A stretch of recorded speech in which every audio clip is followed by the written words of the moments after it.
Hello everyone, this is Dawn. Welcome back to my channel and welcome to another Inspiration Collaboration Design Team Challenge. This month, the team has challenged each other to feature heat embossing on a scrapbook layout. So I have a variety of embossing powders here and they give a really cool effect. Some are opaque like gold, and some are kind of glossy and clear. So we'll get to those in just a second. The papers that I'm going to use are, I want to do a Western theme. So I'm going to use Floral Charm and Painterly Pears and Country Woods. And then my base is going to be the light side of Petal Pink. Okay, so let's get this out of the way and I'll show you the pictures that I'm going to scrapbook. Let's put them on this piece of country wood.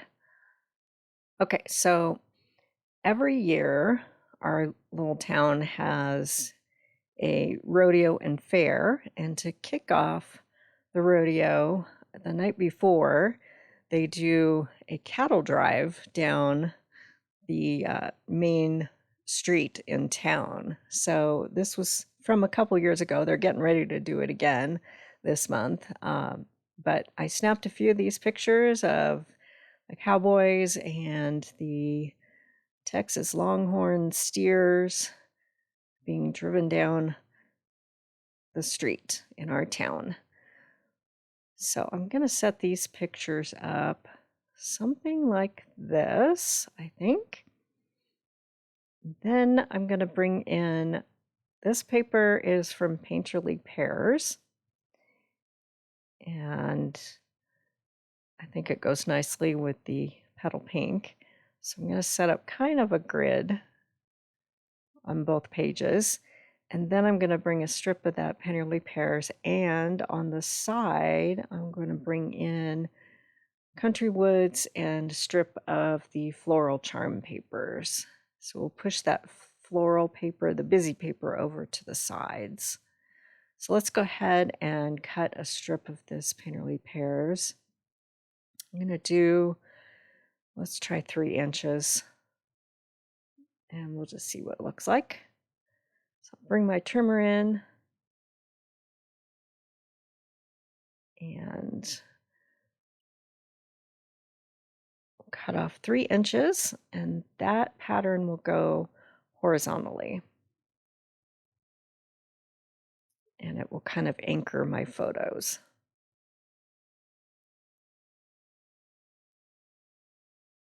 So we'll get things tacked down to my desk after I do a little heat embossing, and I need to be able to pick up that piece of petal pink cardstock and work with it. So a little fiddly and floating around a bit, but we'll fix that soon. Okay, so I'm thinking I want to do something in those 2 areas that I just pointed to. First, I'm going to cut a companion piece for the right page of this Painterly Pears. So we'll cut another 3-inch strip.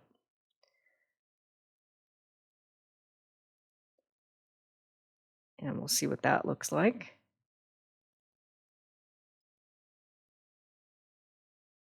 Get things pushed up. Something like that.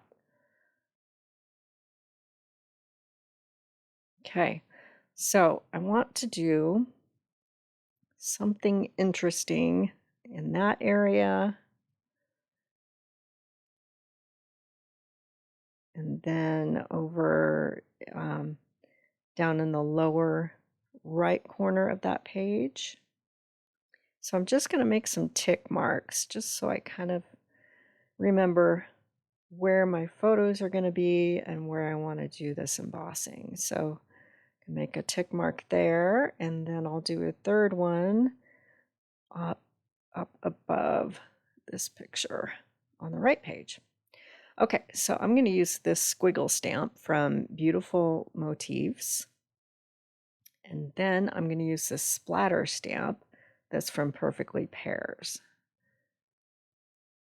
So I'm going to use 2 different kinds of embossing powder. This is Tim Holtz Embossing Gloss, and it gives kind of a clear but with color look. And then this is Ranger Gold embossing powder. So make sure you hit the area that you're going to emboss with some anti-static powder. And there's a couple different products that you can use. I like this brush style, but there's a pouch that has powder in it as well. This one, I need to tap it a bit to make sure I can get the powder out. And it keeps the embossing powder from sticking to areas of your paper that you do not want the design. And then I'm using Versamark ink. This is a clear, sticky ink, and it stays wet for a little bit longer, so you have time to work with embossing powders. So I'm going to use the squiggle stamp and stamp that out. And I'm going to use the gold embossing powder with this. So you get an opaque gold that's sparkly. And I'm just using a coffee filter to catch the powder.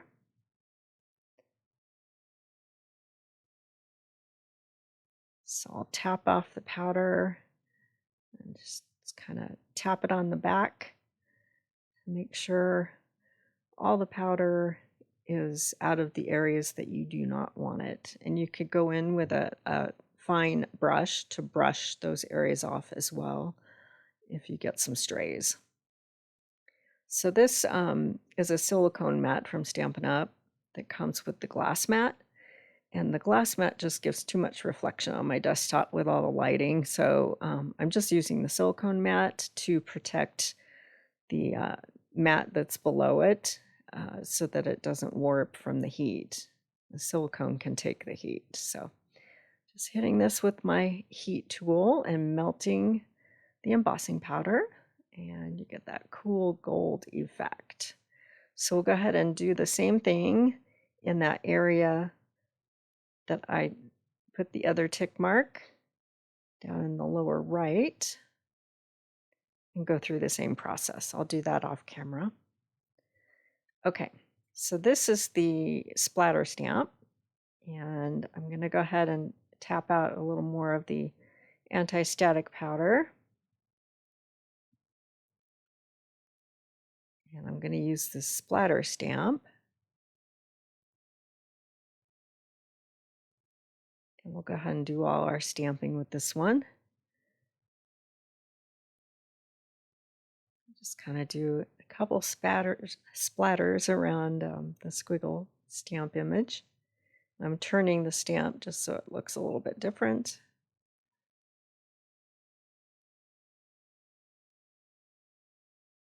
And then this time I'm going to use the Tim Holtz embossing gloss and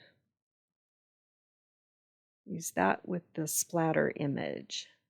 So this gloss, it does have color to it. The color is Vintage Photo, but when you heat it up, it turns glossy and somewhat clear. It has a different property than the regular embossing powder, and not as much opacity, although there is color to it, and it kind of looks like glass. It's really cool.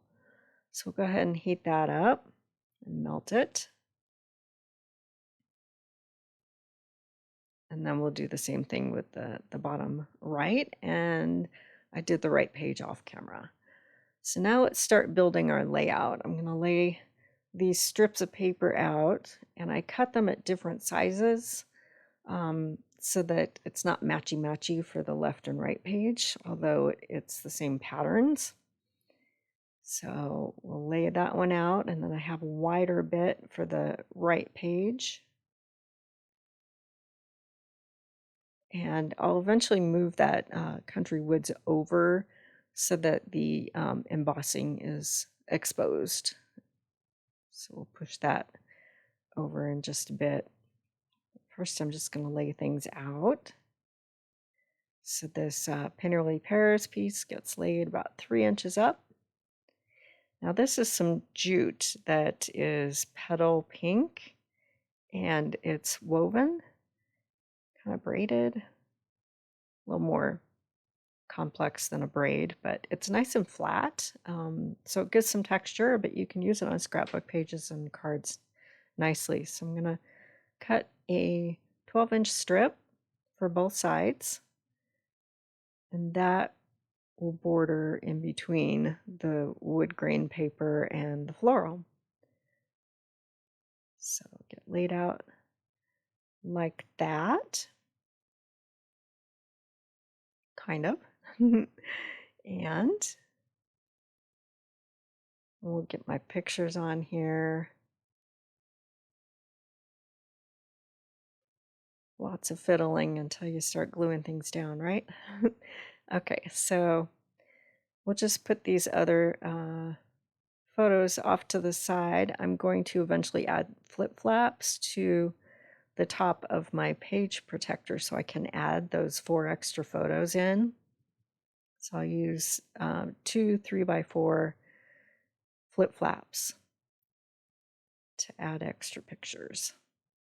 So we'll work with the base page right now, and then you slide this into your page protector and add the flip flaps to the top of the page protector to make it sort of interactive. You can stack as many photos as you like. So these will get set up like this. And then I feel like even though I have that white border on my photos, I need another matte to make them pop a little bit more. So this is pecan pie. Not dark enough. I want something darker. So I went to my Close to My Heart stash and pulled some mocha cardstock. So I'm using the darker side of mocha, and I cut really thin mats for all of my photos. It's like 3 1/8 by 4 1/8. And I think that makes them pop nicely. So we'll go ahead and get those glued down.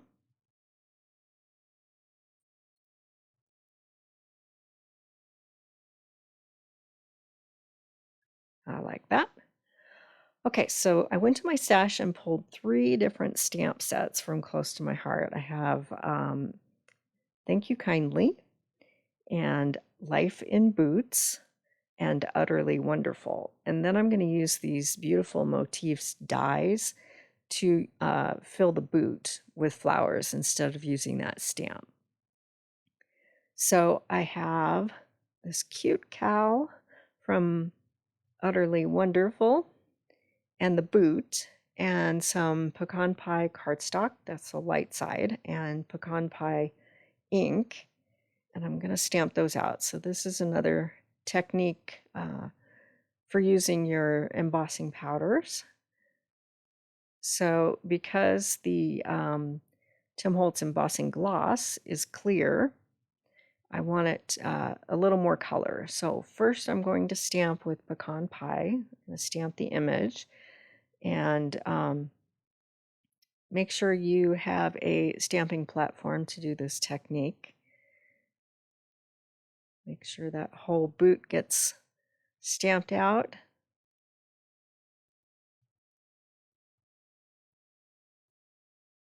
And then I'll clean off my stamps.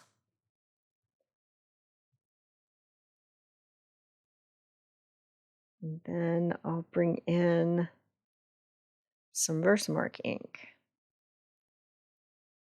So I'm going to stamp in the same exact spot using Versamark.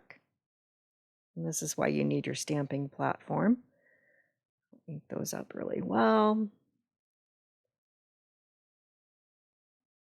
And stamp again. So I've got the color underneath of the image, and then over it I've got Versamark ink. So we'll take this out, get the Misty out of the way, and then I'll bring in my embossing tools. So I'm going to use this embossing gloss on top, and I'll just sprinkle over both images.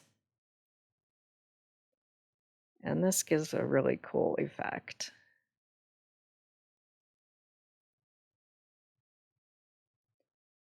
Okay, tap that off, and then get things cleaned up before you take your heat tool out. And then we'll heat this up. And I'll speed this up real quick. But you'll see how the design, it gets darker with the heat.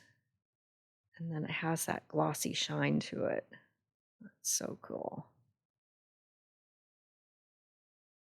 I'll bring this closer to the camera. Check that out. Just a nice finished look to the stamp design. So no need for coloring. I like them the way they are. Okay, so I cut a whole bunch of flowers and leaves using the beautiful motifs stamps or dies, and then I used the coordinating dies for all of these other images, and then I stamped and embossed a few more using crumb cake with the same ink and embossing powders.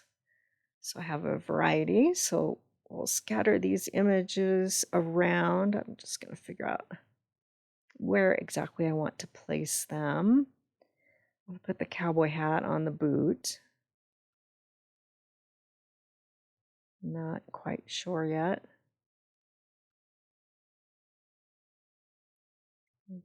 But they will be over on the right page. And then on the left page, I have this other boot. So the die cuts a line where it makes it look like you've got something inside the cowboy boot. So I'm going to tuck some of these flowers and the leaves. So I cut the leaves in Old Olive, and the flowers are in Petal Pink and Cajun Craze. And that will be over on the left page. So off camera, I did some journaling. This is sort of talks about the history of doing the cattle drive. And then I did some strip journaling over on the left page, the date, and we went down to watch them move the cattle down the road. So